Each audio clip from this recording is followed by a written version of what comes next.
Celtic Paganism Exposed, Embracing the Celtic Gods, A Comprehensive Guide to Celtic Paganism.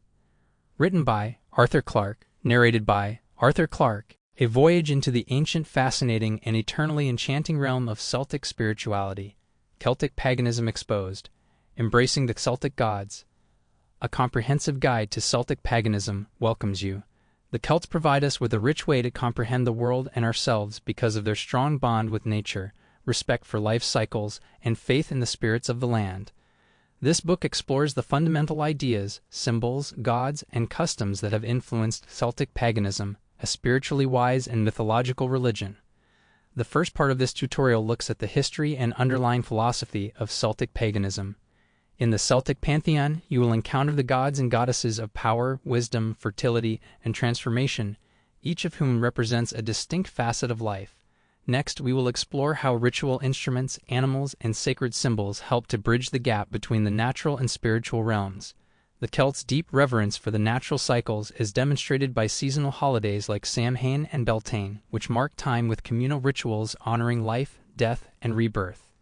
Celtic paganism has had a modern resurgence in recent decades, providing a means of re-establishing ties with old customs for both practitioners and seekers.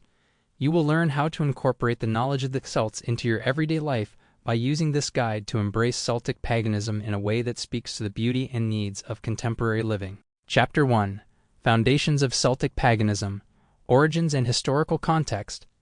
Ancient Europe is where Celtic paganism first emerged and was practiced, especially in now Ireland, Scotland, Wales, and portions of France and Spain. Celtic tribes lived in these regions, and their mythology, religion, and culture were integral to pre-Christian European society. Instead of being a unified nation, the Celts were a loose network of tribes, but they had linguistic and cultural characteristics in common that helped to define them and set them apart from other groups.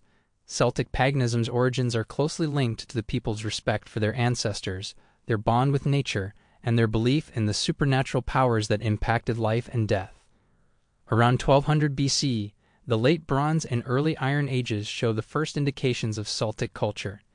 This is known to archaeologists as the Hallstatt culture, after a location in Austria where artifacts from this era were found. With its unique art, burial practices, and social structures, the Hallstatt culture is considered to be the first example of what is commonly known as Celtic identity. Eventually, the culture moved westward, and by 500 BC it had developed into what historians call the Latine culture, which is known for its distinctive artistic forms, elaborate metalwork, and weapons that have come to represent Celtic civilization. The Celts experienced tremendous growth throughout the Latine period. Sample complete. Ready to continue?